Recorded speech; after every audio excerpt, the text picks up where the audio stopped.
What's going on, guys? Welcome back to another video. It's your boy Aaron over at Valid Performance, and if you're watching this video, that means you already saw the first part. So let's go ahead and get on into this second part. We went ahead and went to Westgate Performance today, and we picked up a couple of the last fittings we needed. A couple Red Horse fittings, an Aeromotive fitting, and we have the rest of the fittings for our Blocks Racing fuel regulator, which I didn't mention earlier, but we are also going to be mounted onto the fuel rail directly with this Aeromotive fitting right here.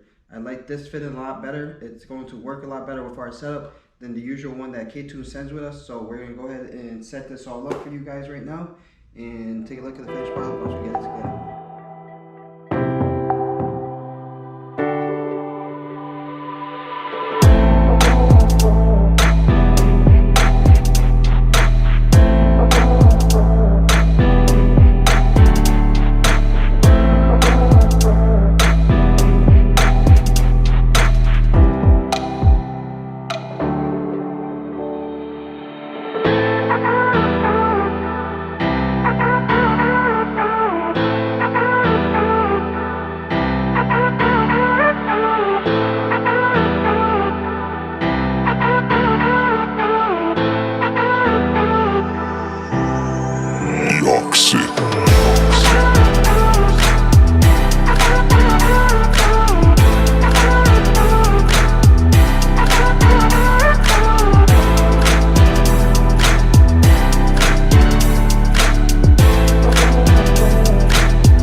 Alright, so here we have our motor fully kind of assembled. Really, in reality, we are still have to wait for the fuel pressure gauge that connects here for the K20 fuel rail.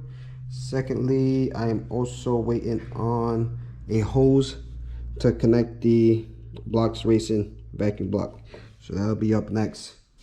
And thirdly, like I said, the block off for the bottom of the throttle body, which I mentioned in the first part of the video.